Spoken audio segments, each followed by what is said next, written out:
The bells of St. Peter's ring. A name is announced. A new pope steps forward, and the world takes notice.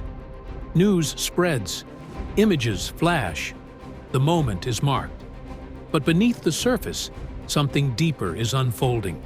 A forgotten prophecy, spoken by Cayce, begins to echo again.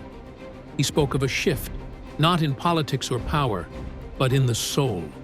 A quiet call, especially to those over 60, to awaken to something more.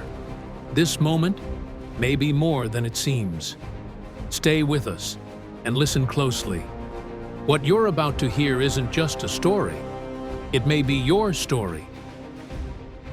It started, like it always does, with the white smoke. A simple signal rising into the Roman sky. The world paused, if only for a moment. Cameras turned toward the Vatican. News anchors took their places. Headlines rolled out across screens, big and small. A new pope had been chosen. For some, it was a moment of hope, of faith renewed. For others, it was just another event in the news cycle. Important, yes, but distant. The kind of story that belongs to another tradition, another generation. People shared the news, commented, moved on. But something about this particular moment felt different. Not louder, just quieter, more still. As if beneath all the ceremony and attention, something was shifting. Not just in the church, but somewhere deeper, somewhere harder to name. That's when some began to remember a name that hadn't been spoken in a while. Cayce, the sleeping prophet. A man who spoke decades ago about times like this. Cayce didn't predict popes or elections. He wasn't interested in power or titles. He talked about the soul, about how certain events on the surface, what we see in the news or hear from a pulpit, might mark something happening within us. He once spoke of a change in spiritual leadership that would ripple through people's lives, not just in the church, but in the heart. Not just in what we believe, but in how we live. And he said, this change would be felt most deeply by those over 60. The reading where Cayce talked about all this wasn't famous.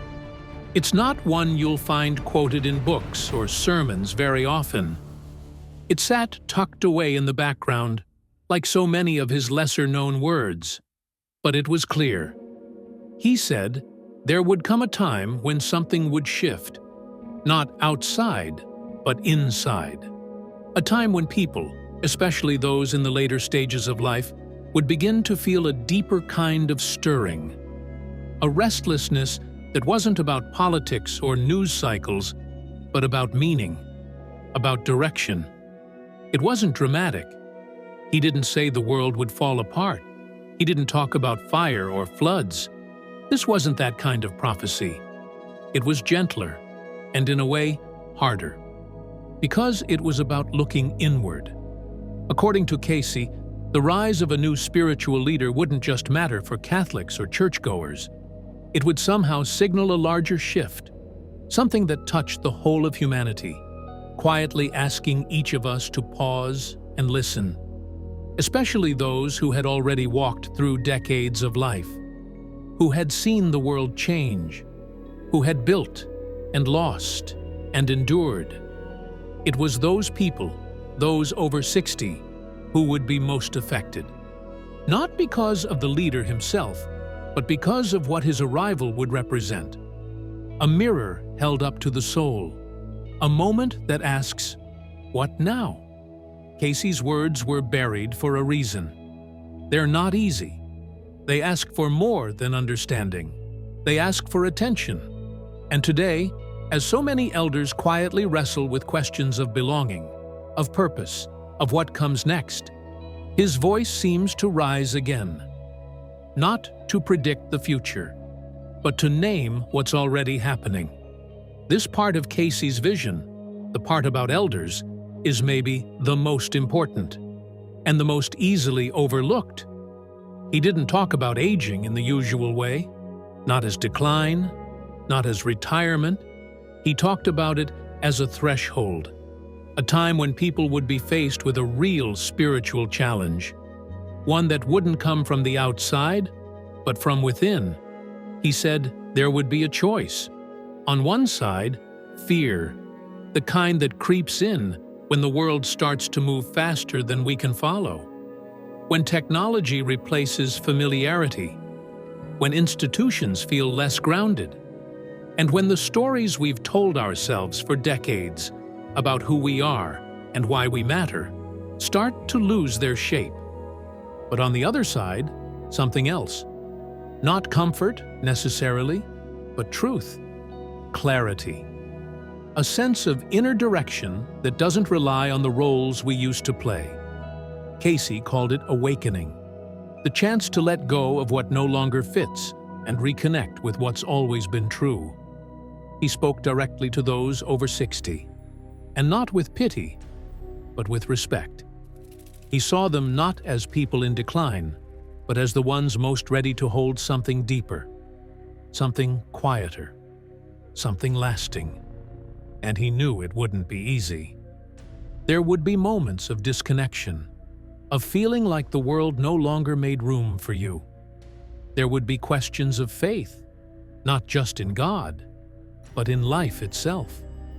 But Cayce believed this discomfort wasn't a punishment. It was a passage, a sacred one. He believed this stage of life was meant to be transformative, that those who had lived the longest might actually be the ones called to lead, not by position or platform, but by presence, by being honest, by being awake, by simply being still in a world that's forgotten how. And maybe that's what this moment is asking for. Not just headlines and reactions, not just rituals and announcements, but attention, deep, inner attention, especially from those who've walked far enough to know what matters. For many, the days following the announcement came and went. Life continued. The world moved on. But for others, often quietly and without language, something began to shift. It didn't arrive with thunder. It came slowly, like dusk. A series of moments that didn't seem to mean much at first. Restlessness, silence, long nights spent lying awake, not with fear, but with questions. Old beliefs, once solid and dependable, felt farther away. Familiar words no longer comforted in the same way. What once felt certain now floated just out of reach. This is the kind of moment Cayce spoke of. A period not of chaos, but of quiet unraveling. When the structures we leaned on for meaning begin to soften, lose their shape. When the outer world doesn't feel quite as connected to the inner one. And for those over 60, this moment can be especially sharp, because they remember a time when things felt more grounded, more known, more permanent. But Cayce didn't describe this as a loss. He saw it as the beginning of something essential. He called it a bridge, a passage between the outer life we've built and the inner life we may have left unexplored.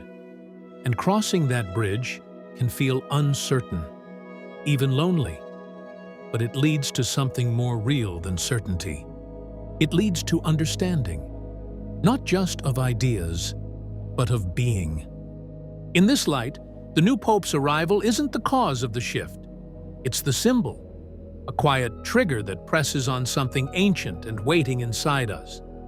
His election marks a change in leadership on the surface, but for many, it also marks a deeper question rising within. What now? What matters? What lasts? These aren't questions of doctrine. They're the beginning of awakening. Cayce never spoke of the Pope as a ruler, not even as a prophet. He saw the role as something more symbolic, a mirror held up to the human soul, a catalyst, a reminder. And with this new Pope, that symbolism feels especially present. He carries himself with calm, with presence. He speaks softly, yet with weight. And for many watching, not just Catholics but seekers of any kind, There's something in his posture that invites stillness, a kind of quiet strength that doesn't demand belief, but encourages reflection. Cayce believed that such a figure would come at a time of inner reckoning, that his presence would stir something, not by force, but by reflection. He wouldn't tear down structures. He wouldn't deliver grand revelations.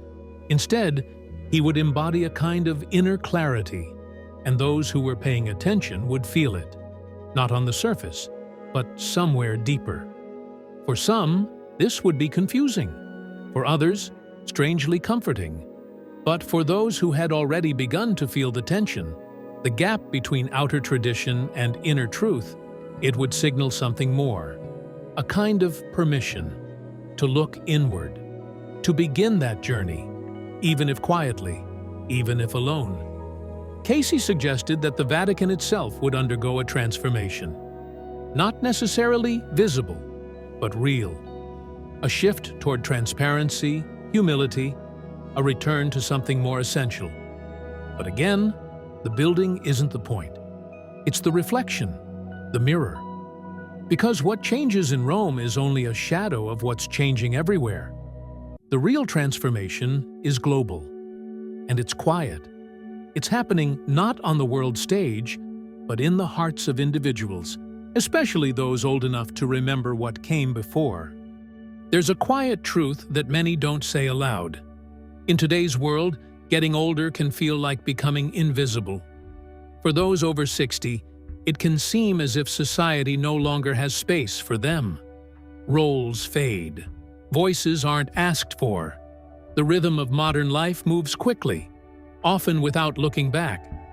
Cayce saw this clearly, and he warned against it. He believed that this loss of reverence for the elderly wasn't just unfortunate. It was dangerous. Because in forgetting the value of elders, society forgets its own roots.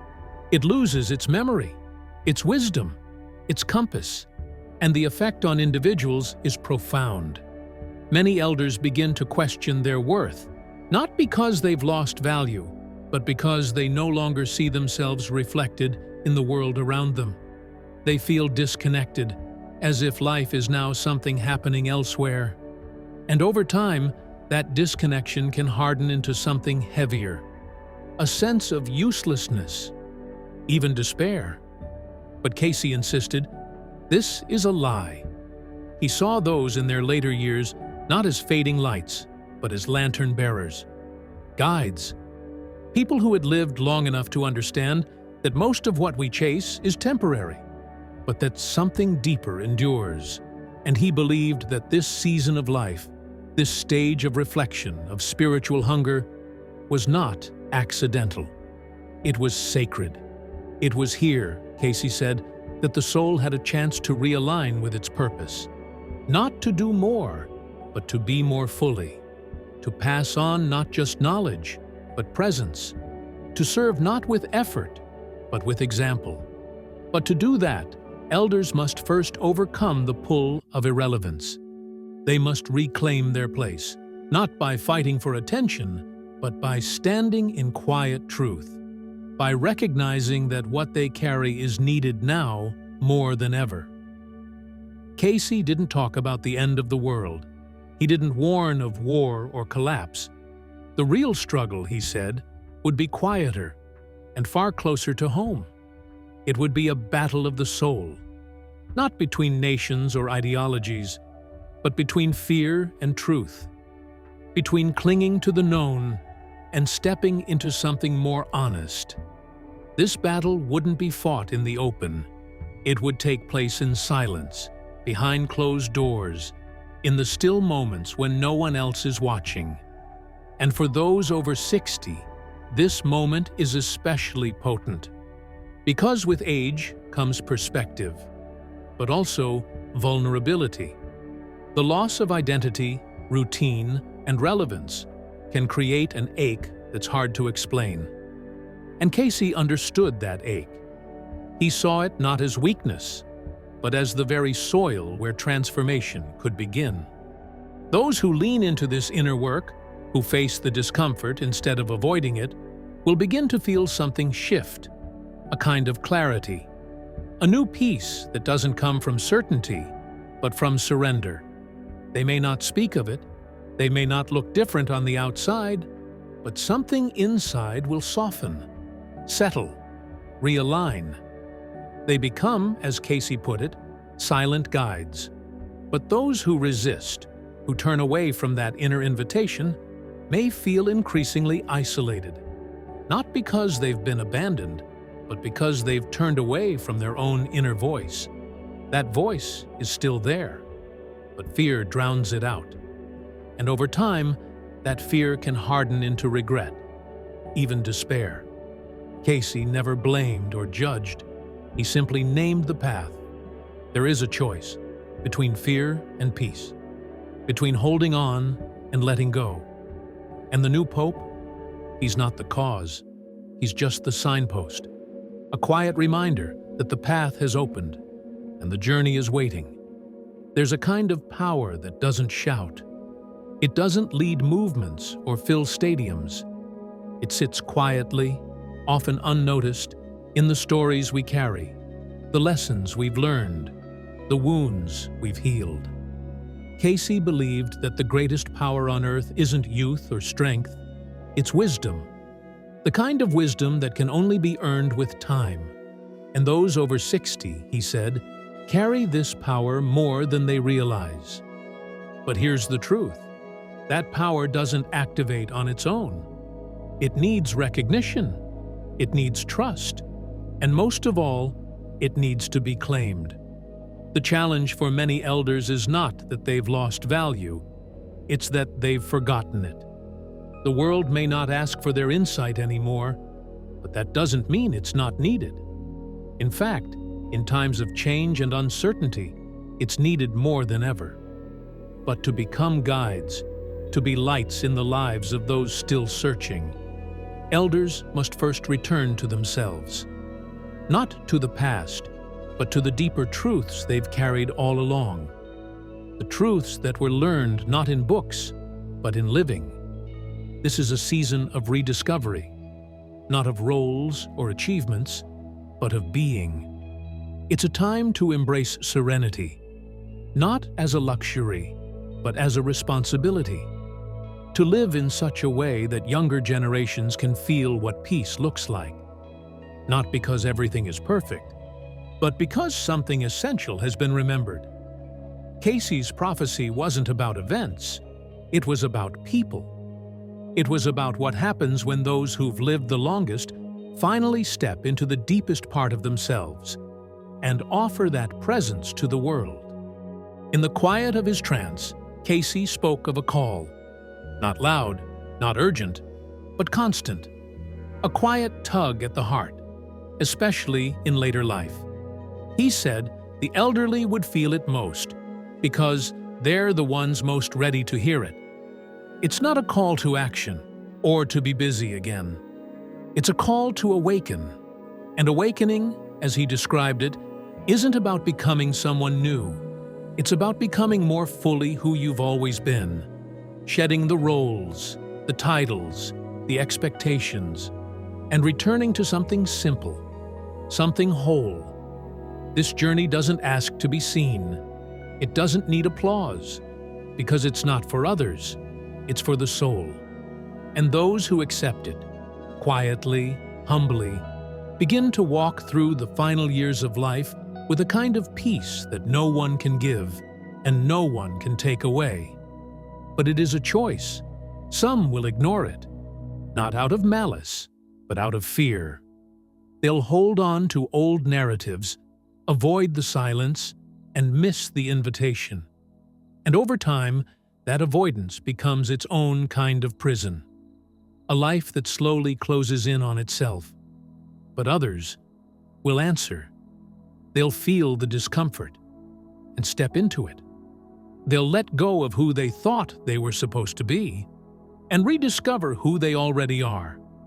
And in that rediscovery, something powerful happens. Meaning returns, not from the outside, but from within. And the new Pope? He's not the answer. He's not the guide. He's just a reminder, a symbol. that the time has come. The rise of a new pope is more than a moment of tradition. It's a mirror. For those over 60, it isn't just a change in Rome. It's a wake-up call, a signal that something deeper is beginning, that it's time to look within, to release what no longer fits, and to embrace a new stage of life, not as a winding down, but as a rising up. Edgar Cayce didn't speak of fear. He spoke of opportunity, of the sacred chance to live these final years not just with breath, but with meaning. And now, the choice stands before you. Not to be someone else, but to be who you already are, fully, deeply, and awake. The time has come.